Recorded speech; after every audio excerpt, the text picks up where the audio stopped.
Bem-vindo ao canal Monitor Matemática e CDI Aplicado. Hoje iremos falar sobre as leis dos limites.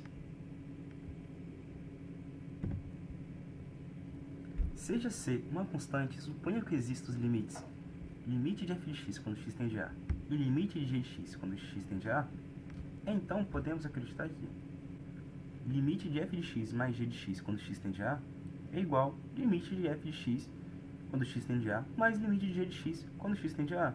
Isso quer dizer que o quê? O limite de uma soma é a soma dos limites.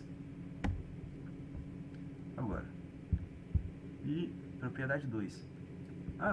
Só um adendo. Falar limite ou lei são as mesmas coisas, só para que não haja nenhum conflito de ideia entre a gente, ok? Então, propriedade 2. Limite de f de x menos g de x quando x tende a é igual a limite de f de x quando x tende a menos limite de g de x quando x tende a. Isso quer dizer que o limite da diferença é a diferença dos limites. Agora, já partindo para a propriedade 3, que diz que limite de uma constante c vezes a função quando x tende a é igual a constante vezes limite de f de x quando x tende a. Ok? O limite de uma constante vezes uma função é a constante vezes o limite da função. Agora, lei 4.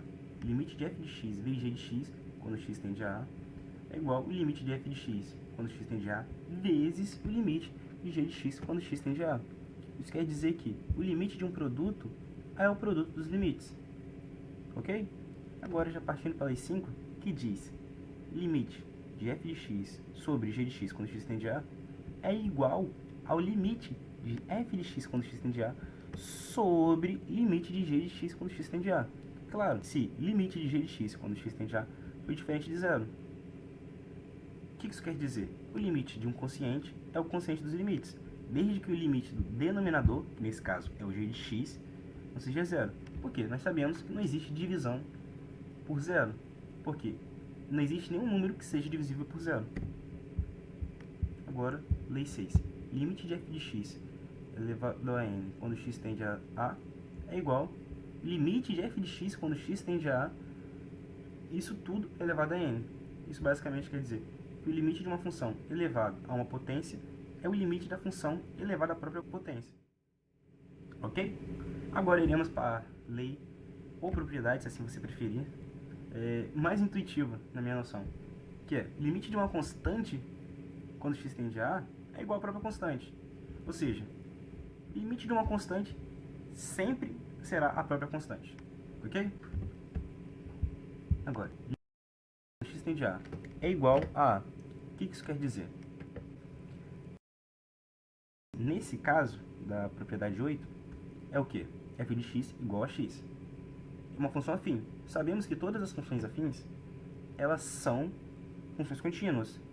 Ou seja, o limite de uma função contínua em um ponto A é o valor nesse ponto, é A, nesse caso específico. Então, o limite dessa função quando x tende a é igual a A. Por quê?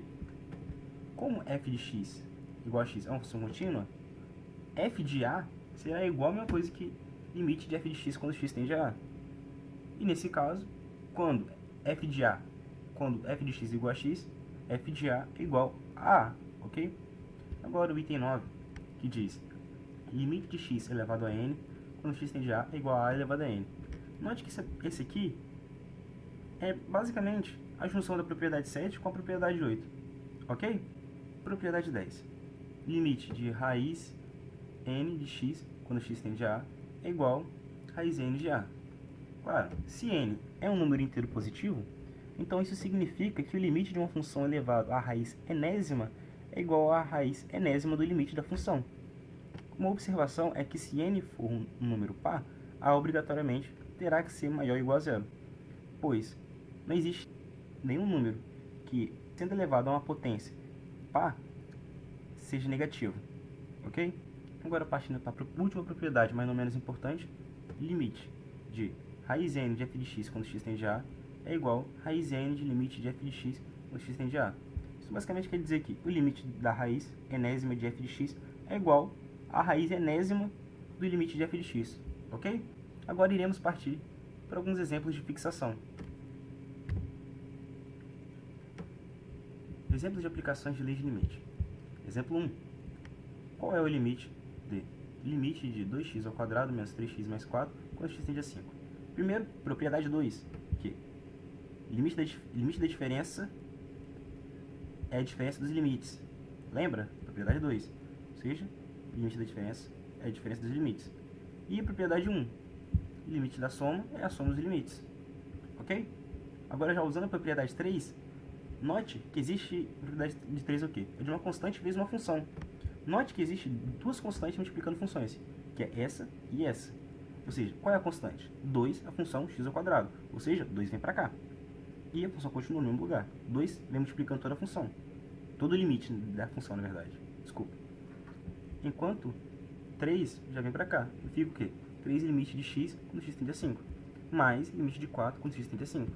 Agora utilizaremos o quê? Aqui. Aqui vai ser a propriedade 9. E aqui vai ser a propriedade 8. Mais a propriedade 7. Isso aqui tudo será igual a 39. Por quê? 2 vezes 5 ao quadrado, que é igual a 25, vai dar 50. Menos 3 vezes 5, que é igual a 15, que vai sobrar 35. Mais 4, que é igual a 39. Agora indo para essa. Basicamente, em cima, você já pode observar qual é o limite de x ao cubo mais 2x² menos 1 sobre 5 menos 3x quando x tende a menos 2. Primeira coisa, propriedade 5, propriedade dos coeficientes, ok? Separar em dois limites aqui em cima. Aí agora você vai aplicar a propriedade 1 e 2, que é aqui a de soma de limite, e aqui a de diferença de limite. Só que ao mesmo tempo, note que esse 2 é uma constante multiplicando isso aqui. Já vamos aplicar direto a propriedade 3, que é a de constante vezes uma função. Isso, ou seja, em cima vai ficar x ao cubo, quando x tende a menos 2, mais 2 vezes limite de x² quando x tende a menos 2, menos limite de 1 quando x tende a menos 2. E embaixo vai ficar limite de 5, porque aqui embaixo vai ser o quê? Propriedade 2, que diz limite da diferença é a diferença dos limites. Limite de 5 quando x tende a menos 2. E aqui, esse 3 vem para cá por quê? Lembrando de novo, propriedade 3, que é a propriedade que diz que é da constante vezes a função. Ok? Jogo 3 basicamente para cá e está tudo certo. Agora, utilizando a propriedade 9, aqui vai dar menos 2 elevado ao cubo, mais, de novo, propriedade 9, aqui, que vai dar 2 menos, propriedade 9 aqui, de novo, vai dar 2 vezes menos 2 elevado ao quadrado, menos 1, porque menos 1? Propriedade 7, que diz que o limite da constante é a própria constante. Aqui de novo, o limite da constante é a própria constante, menos 3 vezes menos 2. Agora, matemática básica, galera. Menos 2 ao cubo, menos 8. Mais 2 vezes menos 2 ao quadrado, que é mais 8. Ou seja, menos 8 mais 8, um corta com o outro. Ou seja, em cima vai sobrar só menos 1. Agora, embaixo, 5 menos 3 vezes menos 2. Menos 3, menos 2, menos com menos. Ou seja, vai ser mais. Ou seja, 5 mais 6, que é igual a 11. Ou seja, como em cima vai dar menos 1 sobre 11. Ok? E é isso. A aula fica por aqui. Obrigado pela presença e até mais. Tchau.